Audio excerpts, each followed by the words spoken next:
Bienvenidos, esta es la recapitulación por segmentos de Solo Negocios Radio, transmitido el 10 de octubre de 2025, donde Alejandro Sandoval Murillo del espacio de Solo Negocios desarrollan el tema de economía y este segmento sobre contexto de la economía de México.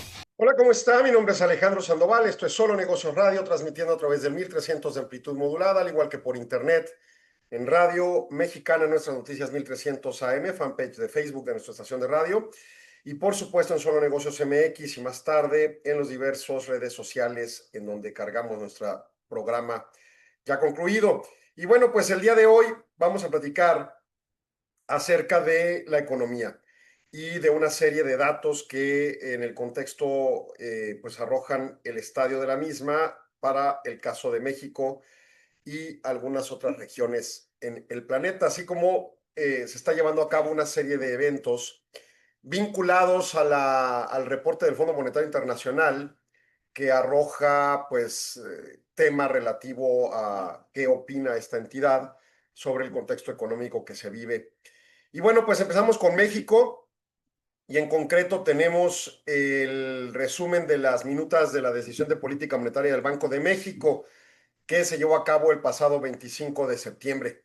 La mayoría de los miembros resaltó que la actividad económica global muestra una resiliencia estimada durante el tercer trimestre de 2025, pero señalan que las perspectivas del crecimiento siguen siendo dispares entre los diferentes países y regiones. En el ámbito doméstico se identifica que nuestra economía mantiene dinamismo sustentada por el consumo. La inflación continúa disminuyendo, pero la subyacente muestra persistencia superior a la esperada. Y bueno, se acaba de publicar la inflación del mes de septiembre, ahorita comentamos al respecto, pero al menos a septiembre ellos veían hacia atrás que venía bajando en lo general la inflación, pero no necesariamente la subyacente, que es la más importante para los efectos del impacto de la política monetaria y la tarea central del Banco de México de contener precisamente la capacidad adquisitiva de los mexicanos. Como respuesta al diagnóstico, la mayoría de la Junta consideró necesario mantener la tasa de interés de referencia, pero la bajó en 25 puntos base.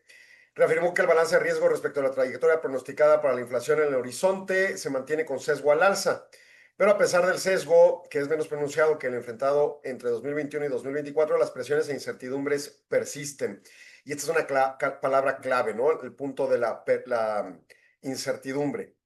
Se identifica que los cambios de política económica por parte de la nueva administración de Estados Unidos tienen, obviamente, los elementos de incertidumbre alzados, con un potencial para generar presiones en ambos lados del balance inflacionario, tanto para expandirla, por ejemplo, con el tema de una guerra arancelaria o de posiciones, pues que en un momento dado sean erráticas al respecto, y que por el lado de deprimirla, pues implique que en una recesión baje la inflación, ¿no? Entonces, la incertidumbre genera los riesgos de que ocurran a cualquiera de los dos escenarios.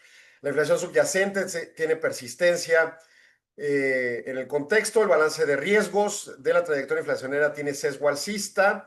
El riesgo al alza identificado incluye depreciación del peso mexicano, persistencia de la inflación subyacente y presiones por los costos, enfáticamente los construidos a partir de políticas públicas.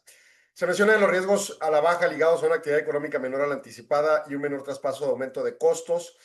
Las proyecciones macroeconómicas están sujetas a incertidumbre generada por cambios en la política económica de la nueva administración de Estados Unidos, y la Junta de Gobierno pues tomó la decisión de bajar la tasa en 25 puntos base. Fue por mayoría, recordemos, y en su caso, bueno, en el contexto de la economía, estamos en los siguientes elementos que se deben de tomar en cuenta en la toma de decisiones. Por ejemplo, el tema del Consejo de Estabilidad del Sistema Financiero, que se reunió el 1 de octubre, y este plantea que con la actualización del balance de riesgos, ante los retos que se presentan por el sistema financiero, se concluye que hay una posición sólida y resiliente. Esto es, no se prevé que haya conflictos al sistema financiero en lo general, pero ciertamente con una serie de elementos tomados en cuenta, ¿no? Para poder hacer esta aseveración. Por ejemplo, se entiende que la economía mundial tiene un ritmo menor de crecimiento por las economías avanzadas fundamentalmente, así también las emergentes. Hay previsión de crecimiento económico con desaceleración durante este 2025 y el 2026, pero moderada, con resiliencia en algunos subsectores económicos y con la prevalencia de las tasas arancelarias más bajas que las que originalmente se anunciaron en abril. pero el panorama está sujeto a un alto grado de incertidumbre por pues el serie de contextos de política pública internacional, y eso afecta a las decisiones de inversión. La inflación tiene un comportamiento mixto en las principales economías, con niveles similares por debajo de los registrados a inicios de año. La variable continúa registrando disminuciones en lo que va a 2025, un amplio número de casos de las economías emergentes. Los bancos, tanto en economías avanzadas como emergentes, mantienen postura cautelosa, con disminución de tasas de política monetaria que destaca el Banco de México. Entre estas, la reunión de septiembre de la Reserva Federal disminuye por primera vez desde 2024 el rango objetivo, y los mercados financieros registran un comportamiento más favorable, con una disminución en los niveles de volatilidad relativo, pero mayor apetito al riesgo a la par, ¿no? Y también relativo. Según negociaciones en materia de política comercial, se finca la viabilidad de que esa volatilidad baje un poco. Y bueno, pues esperaría que haya una recuperación económica relativa también en ciertas regiones, y eso pueda traer también la implicación de disminución de la incertidumbre. El resultado de las condiciones financieras a nivel global acumulan un relajamiento significativo en el tercer trimestre, pero prevalecen los riesgos de la incertidumbre. En lo sucesivo, la materialización de riesgos globales que persisten podría incidir en la estabilidad financiera. Entre los riesgos destaca, por ejemplo, las tensiones geopolíticas, el ámbito estrictamente comercial con implicaciones adversas para los precios de materias primas, la actividad económica mundial y el lado de la oferta como la demanda, la inflación y los mercados financieros internacionales. En vista de la alta incertidumbre en torno a la política económica, el potencial de sorpresas se mantiene elevado, lo que puede afectar el buen funcionamiento de los mercados y sobre todo el sistema financiero internacional, y obviamente afectando a nuestro país. En México hay un comportamiento general ordenado y con baja volatilidad relativa con respecto a la internacional, aún con los anuncios de política comercial correspondientes. En el contexto, la última sesión del Consejo se señala que el tipo de cambio respecto al dólar acumula una apreciación ligera de 4%, y las tasas de interés gubernamentales tienen disminuciones en todos sus plazos, con los índices bursátiles aumentando hasta 11%. La información disponible limitada apunta a que la actividad económica nacional tenga una atonía al tercer trimestre, y ante esto, bueno, pues el escenario de riesgos general va con cierto sesgo a la baja, pero está comparado, pues, multianual, está alto, ¿no? La calificación crediticia soberana tiene un grado de inversión todavía, y a este respecto se destaca la ratificación que se genera en cuanto a las agencias más importantes. En el entorno, el sistema financiero mexicano mantiene en su conjunto una posición sólida y resiliente que le permite contar con capacidad para absorber choques y preservar un funcionamiento adecuado y estable, incluso si se presentan situaciones adversas como el caso de meses recientes.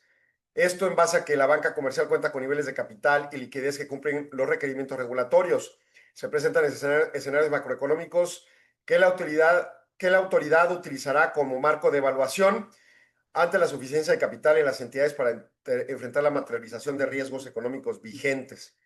No se observan concentraciones de financiamiento por instituciones de banca múltiple en lo individual con intermediarios financieros no bancarios, por lo que en caso de ocurrir un incumplimiento de pago por entidades, no se considera que dicha situación representaría el riesgo conjunto. O sea, el que falle un banco no significa que todos tengan un problema, ¿no?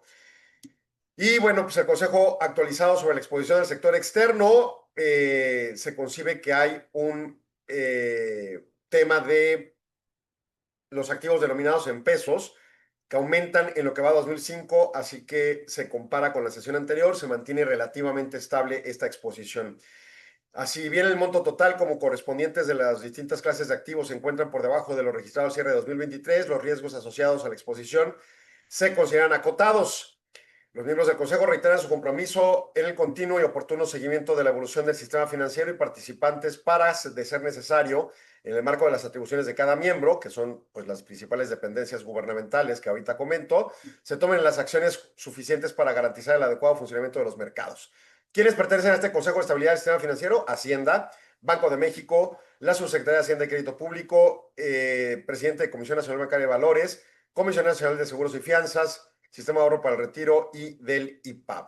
Ahora bien, ¿qué coyuntura económica destacan? Por ejemplo, tenemos un indicador coincidente que sigue a la baja, esto para el mes de julio. El de agosto, que es adelantado, es un pronóstico, sube ligeramente y se sostiene arriba de umbral, así que pues el escenario es una relativa atonía, pero ciertamente con una perspectiva positiva. En cuanto a subsectores, el consumo privado en julio bajó, tanto anual como mensual, pero se mantiene arriba de umbral. Inversión fija de las empresas y del gobierno sube mensual en julio, pero cae anualizado 7.2 puntos. Sigue arriba de umbral, pero de cualquier forma su perspectiva no es halagüeña.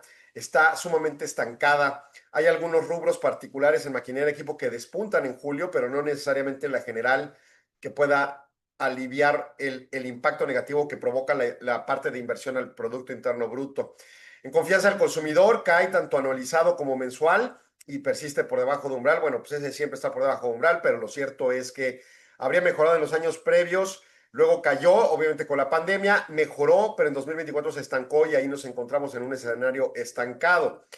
En materia de subsectores específicos, el registro de industria automotriz de vehículos ligeros cae anualizado y mensual. Y obviamente tenemos un contexto sumamente detrimentado en el sector automotriz que si bien continúa exportando, pues lo cierto es que lo hace siempre con, ya en estos meses de este año, tendencias bajistas tanto en producción, ventas nacionales como exportaciones sobre todo.